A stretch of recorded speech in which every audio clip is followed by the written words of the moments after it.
Hello ನಮಸ್ಕಾರ ಸ್ನೇಹಿತರೆ. ಲಕ್ಷ್ಮಿ ನಿರ್ಧಾರ ಏನು? ಕೀರ್ತಿ ಭಿಕ್ಷೆ ಬೇಡ ಬಿಟ್ಲು, ಲಕ್ಷ್ಮಿ ಬಳಿ ವೈಷ್ಣವನ ಬಿಟ್ಕೊಡು ಅಂತ. ಅಷ್ಟೇ ಅಲ್ಲ, ಎಲ್ಲ ಸತ್ಯನ ಕೂಡ ಇಂಚಿಂಚು ತಿಳಿಸಿದ್ದಾಯ್ತು. ಕಾವೇರಿ ಗೇಮ್ ಓವರ್ ಆಗಿಬಿಡ್ತ. ಈ ಕಡೆ ಏನಾಯಿತು, ಲಕ್ಷ್ಮಿಗೆ ಸತ್ಯ ತಿಳಿಯಿತು.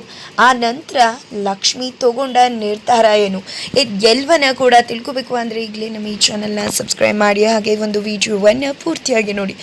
ಈ ಕಡೆ ಕೀರ್ತಿ ಬಂದು ಭಿಕ್ಷೆ ಬೇಡ್ತಿದ್ದಾಳೆ ಲಕ್ಷ್ಮಿ ಬಳಿ, ವೈಷ್ಣವ್ನ ಕೊಟ್ಬಿಡು ಲಕ್ಷ್ಮಿ ಅಂತ.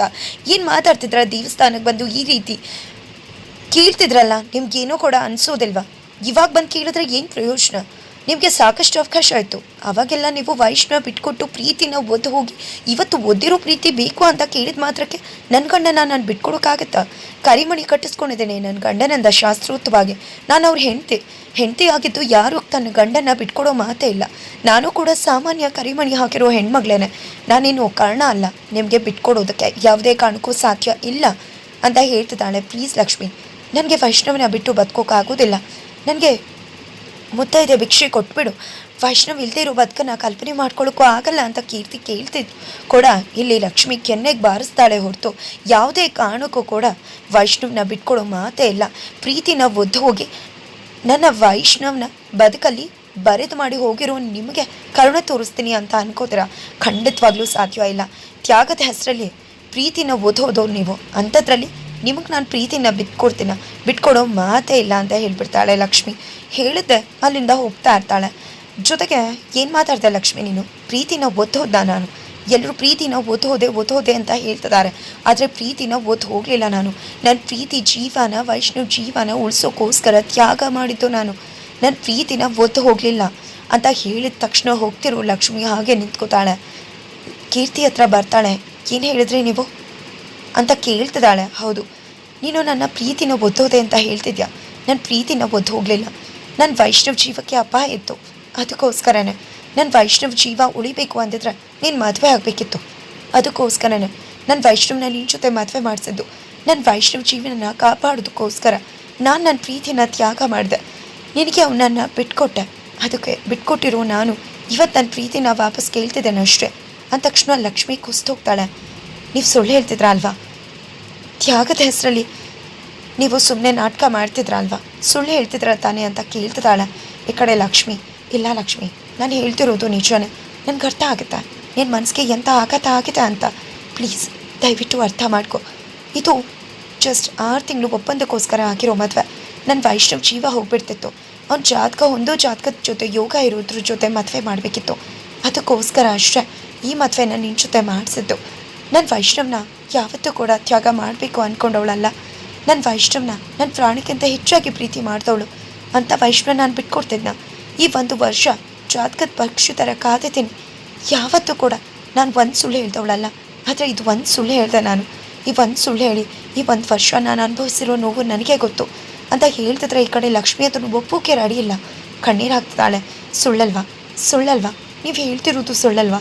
ವೈಷ್ಣವ್ನ ಉಳಿಸ್ಕೊಡೋದಕ್ಕೋಸ್ಕರ ತ್ಯಾಗದ ಹೆಸರಲ್ಲಿ ಈ ರೀತಿ ಸುಳ್ಳು ಹೇಳ್ತಿದ್ರ ಅಲ್ವಾ ಅಂತ ಹೇಳ್ತಿದ್ರೆ, ಇಲ್ಲ ಲಕ್ಷ್ಮಿ, ನಾನು ಹೇಳ್ತಿರೋ ಮಾತು ನಿಜಾನೇ. ನಿನಗೆ ಎಷ್ಟು ಆಘಾತ ಆಗ್ತಿದೆ ಅಂತ ಗೊತ್ತು ನನಗೆ. ಇದು ಒಪ್ಪಂದದ ಮದುವೆ ಲಕ್ಷ್ಮಿ. 6 ತಿಂಗಳು ನೀನು ಅವನ ಜೊತೆ ಜೀವನ ಮಾಡಿದ್ರೆ ವೈಷ್ಣವ್ ಜೀವ ಉಳಿತಿತ್ತು. ಅದಕ್ಕೋಸ್ಕರ ನಿನ್ನ ಜೊತೆ ಮದುವೆ ಮಾಡಿಸಿದೆ ಹೊರತು ಇನ್ನು ಯಾವುದೇ ಉದ್ದೇಶ ಇಲ್ಲ ಅಂದ ತಕ್ಷಣ ಲಕ್ಷ್ಮಿ ನಿಂತಲ್ಲೇ ಕುಸ್ತು ಹೋಗ್ಬಿಡ್ತಾಳೆ. ಕಣ್ಣೀರು ಹಾಕ್ತಿದ್ದಾಳೆ, ಗೋಳಾಡ್ತಿದ್ದಾಳೆ. ಏನದು ನನ್ನ ಬದುಕು ಜೀವನ ಎಲ್ಲವೂ ಕೂಡ ಒಪ್ಪಂದ ಆಗೋಯ್ತಾ? ನಮ್ಮದು ನೋಡಿ ಮಾಡಿದ ಮದುವೆ ಅಲ್ವಾ? ಒಪ್ಪಂದಕ್ಕೋಸ್ಕರ ಆಗಿದ್ದ ಮದುವೆನಾ ಅಂತ ಹೇಳಿ ಕಣ್ಣೀರು ಹಾಕ್ತಿದ್ದಾಳೆ. ಹೌದು ಲಕ್ಷ್ಮಿ, ನಿಜವಾಗ್ಲೂ ನಾನು ಈಗ ಹೇಳ್ತಿರೋದೇ ನಿಜ. ಎಲ್ಲ ನಿಜನೂ ಕೂಡ ನನ್ನಲ್ಲೇ ಹೂತಿಟ್ಕೊಂಡು ಸಾಕಾಗೋಗಿದೆ. ಎಲ್ಲ ನಿಜನೂ ಕೂಡ ಹೇಳಿಬಿಡ್ಬೇಕು ಅಂತಾನೆ ನಾನು ಎಲ್ಲ ನಿಜನೂ ಹೇಳ್ತಿರೋದು. ಸಾಕಾಗೋಗಿದೆ ನನ್ನಿಂದ. ಮೋಸ ಮಾಡಿದೆ, ಒತ್ತು ಹೋದೆ ಅನ್ನೋ ಪಟ್ಟ ಸಹಿಸ್ಕೊಂಡು ದುರಹಂಕಾರಿ ಒತ್ತು ಹೋಗ್ಬಿಟ್ಲು ಅಂತ ಹೇಳ್ತಿದ್ದಾಳೆ. ಕೀರ್ತಿ ಕೂಡ ಕಣ್ಣೀರು ಹಾಕ್ತಿದ್ದಾಳೆ.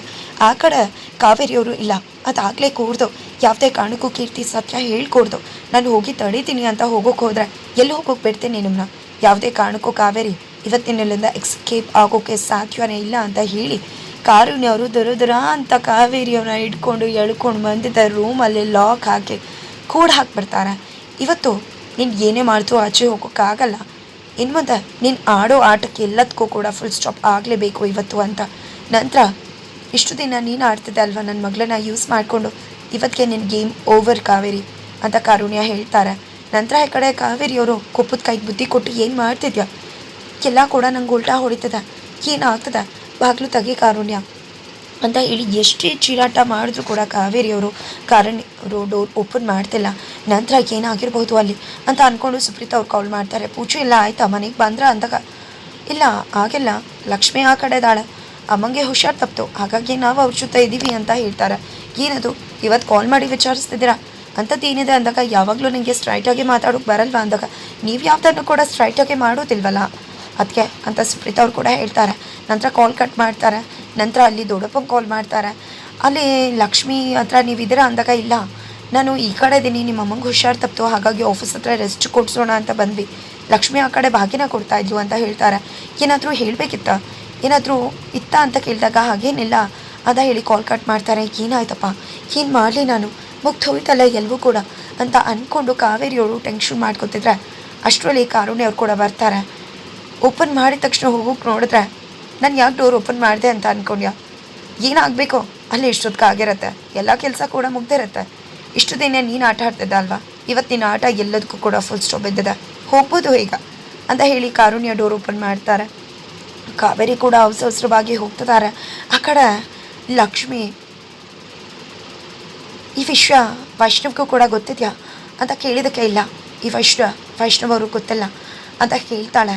ನಿಜವಾಗ್ಲೂ ನೀವು ಹೇಳ್ತಿರೋದು ನಿಜಾನ, ಒಪ್ಪಂದದ ಮದುವೆನ ಅಂತಕ ಹೋಗಿ ಕಾವೇರಿ ಆಂಟಿನ ಕೇಳು, ಎಲ್ಲ ಕೂಡ ಅವ್ರಿಗೆ ಗೊತ್ತಿದೆ ಅಂದ ತಕ್ಷಣ ಈ ಕಡೆ ಕುಸ್ತೋಗಿರೋ ಲಕ್ಷ್ಮಿ ಎದ್ನೆತ್ಕೋತಾಳೆ. ಕಾವೇರಿ ಅತ್ತೆಗೆ ಎಲ್ಲ ಕೂಡ ಗೊತ್ತಾ ಅಂತಕ ಹೌದು, ಕಾವೇರಿ ಆಂಟಿಗೆ ಎಲ್ಲ ಕೂಡ ಗೊತ್ತಿದೆ, ನಾನು ಅವರೇ ಇದನ್ನೆಲ್ಲ ಡಿಸೈಡ್ ಮಾಡಿದ್ದು, ಅವರೇ ನನ್ನ ಹತ್ರ ಬಂದು ಈ ವಿಷಯ ಹೇಳಿದ್ದು, ಆಗಲೇ ನಾನು ಅವರು ನಿನ್ನನ್ನು ಮದುವೆ ಮಾಡಿಸ್ಬೇಕು ಅಂತ ಅಂದ್ಕೊಂಡಿದ್ದು, ನಾನು ಹೇಳಿದರೆ ಅವನು ಮದುವೆ ಆಗ್ತಿರ್ಲಿಲ್ಲ, ಇದು ಯಾವುದನ್ನು ಕೂಡ ನಂಬ್ತಿರ್ಲಿಲ್ಲ, ಚಿಕ್ಕದ್ರಿಂದ ನಾನು ಅವನು ಎಷ್ಟು ಕ್ಲೋಸ್ ಆಗಿ ಎಷ್ಟು ಕನ್ಸು ಕಂಡ್ವಿ, ಅಂಥದ್ರಲ್ಲಿ ಈ ಮಾತು ಹೇಳಿದ ತಕ್ಷಣ ಅವ್ನು ನನ್ನನ್ನು ಬಿಟ್ಕೊಡ್ತಿದ್ನ, ಇಲ್ಲ ಜಗತ್ತನ್ನೇ ವಿರುದ್ಧವಾಗಿ ಕಟ್ಕೊಂಡು ನನ್ನನ್ನು ಮದುವೆ ಆಗ್ತಿದ್ದ, ಅದಕ್ಕೋಸ್ಕರ ನಾನು ಅವನು ಇಷ್ಟ ಇಲ್ಲದೆ ಇರೋಗೆ ನನಗೆ ನೀನು ಇಷ್ಟ ಇಲ್ಲ ಅಂತ ನಿಷ್ಠೂರವಾಗಿ ಹೇಳ್ದೆ, ಅವರಮ್ಮ ನೋಡಿದ ಹುಡುಗಿನ ಮದುವೆ ಆಗಬೇಕು ಅಂತ ಅವನಿಗೆ ಚಾಲೆಂಜ್ ಮಾಡಿದೆ, ಅದಕ್ಕೋಸ್ಕರನೇ ಅವ್ನು ನಿನ್ನನ್ನು ಮದುವೆ ಆಗಿದ್ದು, ಅತ್ತೆಗೆ ಎಲ್ಲ ಕೂಡ ಗೊತ್ತಿದೆ, ಯಾವಾಗಲೂ ಅವ್ರು ನೀನು ತುಂಬಾ ಗ್ರೇಟ್, ನೀನು ಪ್ರೀತಿನ ತ್ಯಾಗ ಮಾಡಿದೆ ಅಂತಿರ್ತಾರೆ ಅಂತ ಹೇಳಿದ ತಕ್ಷಣ ಈ ಕಡೆ ಲಕ್ಷ್ಮಿ ಕುಸ್ತು ಹೋಗ್ತಾಳೆ. ನಂತರ ಈಗಲಾದರೂ ಲಕ್ಷ್ಮಿ ವೈಷ್ಣವ್ನ ನನಗೆ ಬಿಟ್ಕೊಟ್ಬಿಡು, ಮತ್ತೆ ನಿನ್ನ ಹತ್ರ ಕೈ ಮುಗ್ದು ಕೇಳ್ಕೊತಿದ್ದೀನಿ ಅಂತ ಕೇಳಿದ ತಕ್ಷಣ ಈ ಕಡೆ ಲಕ್ಷ್ಮಿ ಇಲ್ಲ, ಯಾವುದೇ ಕಾರಣಕ್ಕೂ ನಾನು ವೈಷ್ಣವ್ ಅವ್ರನ್ನ ಬಿಟ್ಕೊಡೋ ಮಾತೇ ಇಲ್ಲ, ಅವರು ನನ್ನ ವೈಷ್ಣವ್, ನಾನು ಅವ್ರನ್ನ ಮದುವೆ ಆಗಿದ್ದೀನಿ, ನೀವೀಗ ಬಂದು ಹೇಳಿದ ಮಾತ್ರಕ್ಕೆ ನಾನು ಬಿಟ್ಕೊಡ್ತೀನಿ, ಖಂಡಿತ ನಾನು ಬಿಟ್ಕೊಡೋದಿಲ್ಲ ಅಂತ ಹೇಳೇ ಬಿಡ್ತಾಳೆ. ಈ ಕಡೆ ಕೀರ್ತಿಗೆ ಶಾಕ್ ಆಗ್ತಿದೆ, ಏನದು ಎಲ್ಲ ವಿಷಯ ಗೊತ್ತಾದ ಮೇಲೂ ಈ ರೀತಿ ಹೇಳ್ತಿದ್ಯಾ ಅಂದಾಗ ಇಲ್ಲ, ನಾನು ವೈಷ್ಣವನ ಬಿಟ್ಕೊಡಲ್ಲ ಅಂದಾಗ ನಾನು ಸ್ವಾರ್ಥಿ ಆಗಿದೆ, ಎಲ್ಲರೂ ಕೂಡ ಪ್ರೀತಿ ವಿಷಯದಲ್ಲಿ ಸ್ವಾರ್ಥಿನೇ ಅಲ್ವಾ, ನಾನು ವೈಷ್ಣವನ ಉಳಿಸ್ಕೋಬೇಕು ಅಂತ ಸ್ವಾರ್ಥಿ ಆದೆ, ಈಗ ನಾನು ನನ್ನ ವೈಷ್ಣವನ ವಾಪಸ್ ಕೊಡು ಅಂತ ಕೇಳ್ತಿದ್ದೀನಿ, ನಾನು ತ್ಯಾಗ ಮಾಡಿದ ವೈಷ್ಣವನ, ನಾನು ಅವತ್ತು ನೀನು ಮದುವೆ ಆದಾಗ ಎಷ್ಟು ಸಂಕಟಪಟ್ಟೆ ಅಂತ ನನಗೆ ಗೊತ್ತು, ಬಿಟ್ಕೊಡು ಲಕ್ಷ್ಮಿ, ದಯವಿಟ್ಟು ಅರ್ಥ ಮಾಡ್ಕೊ ಅಂದರೆ ಇಲ್ಲ, ನಾನು ನನ್ನ ವೈಷ್ಣವನ ಬಿಟ್ಕೊಡೋ ಮಾತೇ ಇಲ್ಲ ಅಂದ್ಬಿಡ್ತಾಳೆ. ಹಾಗಿದ್ರೆ ಮುಂದೆ ಏನಾಗುತ್ತೆ ತಿಳ್ಕೊಬೇಕು ಅಂದರೆ ಮುಂದಿನ ವೀಡಿಯೋಗೋಸ್ಕರ ವೇಟ್ ಮಾಡಿ.